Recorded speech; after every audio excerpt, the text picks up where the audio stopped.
Welcome back to Enchanted Adventures. This week we'll be looking into an opening day Magic Kingdom attraction that remains largely unchanged to this day. It's one of the few rides left that isn't attached to a specific Disney movie or character. Instead, it's firmly imprinted itself in many guests' memories as simply the first time they drove a car. It's the Tomorrowland Speedway, and we'll look into the changes seen over the years as well as the current attraction, and stick around to the end when we look into what the future holds for the Speedway. If you like this video or the other ones that we've made, please be sure to press the like button and subscribe to this channel. It's easy and mostly painless, and it really means a lot to us and is a big help as we get this channel started. The Grand Prix Raceway opened on day one in the Magic Kingdom on October 1st, 1971, and was Disney World's answer to Disneyland's Autotopia. The theming varied slightly from its West Coast counterpart, taking inspiration from an international car race track rather than a once futuristic theme of the original. The ride was originally sponsored by Goodyear, who provided the tires for the vehicles. Over the years, the attraction has seen some changes, but the basic idea has always remained as that of a raceway. In 1973, the track was expanded, but was then shortened in 1974 to make room for the construction of Space Mountain. In 1987, it was again shortened, this time to make room for Mickey's Birthday Land, which became Mickey's Toontown and is now Storybook Circus. Then in 1999, the Indianapolis Motor Speedway sponsored the attraction, and the name and theming changed to Tomorrowland Indy Speedway. Several items from the Indianapolis Speedway were also added, including the Yard of Bricks, the scoring pylon, the gasoline alley, the Wheels and Wings logo, and panels of the Indy 500, Brickyard 400, and Grand Prix Raceway were added to the queue area.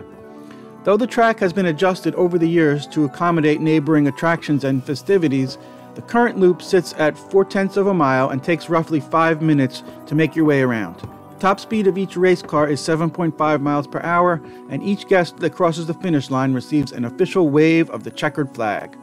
The most recent alteration to the reroute of the track was to allow for the long-awaited Tron attraction. The Indy was dropped from the name in 2008 when the Indianapolis Motor Speedway ended the attraction sponsorship. The ride itself has remained the classic racing theme ever since. In the queue, the guests pass replicas of Indianapolis 500 style race cars. There are photos depicting the history of Indy racing, along with images of the Yard of Bricks, the scoring and timing pylon, gasoline alley, and the unmistakable wings and wheel logo. The loading area of the attraction features panels of the 3 annual Indianapolis Motor Speedway races, the Indianapolis 500, the Brickyard 400, and the United States Grand Prix at Indianapolis. Other panels depict races around the Moon, Saturn, and other outer space destinations to tie in with the Tomorrowland theme. The attraction is very popular with younger guests who aren't old enough yet to drive a real car. The 0.4 of a mile track lets guests drive a real gas-powered car. The track has 4 lanes, and a guardrail keeps each car in its lane. The theming of the Tomorrowland Speedway resembles the famous Indianapolis Speedway. To add to the magic, the sounds of real racetrack are heard from speakers in each car. The cars are equipped with an acceleration pedal and a steering wheel, and the cars reach top speed of 7.5 miles an hour with a Briggs & Stratton 9-horsepower engine.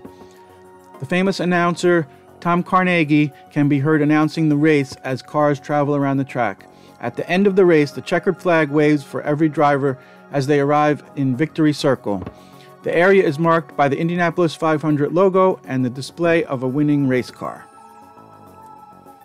So if you are visiting the Magic Kingdom, is the Speedway on your to-do list? That might depend on your party. If you have young children that love cars or racing, then this is probably a must-do. Or maybe you have older children, or even adults, who just want to relive a bit of youth. To many people, this ride holds a lot of nostalgia. For myself, I didn't go to Disney World until I was 21, so that doesn't really apply to me. But our children do share some of that sentiment. What should the future hold for the Tomorrowland Speedway? Should it be left as is, or should it be upgraded and improved, or should it be totally replaced with something new? Being honest, this isn't something I look to do very much in the Magic Kingdom.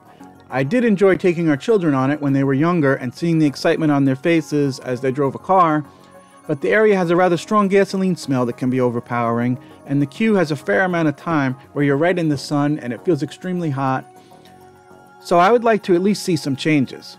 I think changing the cars to electric versions and would remove the gas smell and make the cars more futuristic, making them fit in better with the Tomorrowland theme.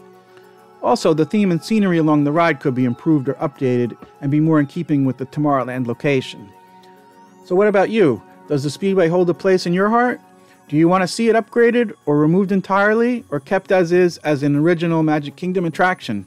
Let us know in the comments and like and subscribe for more.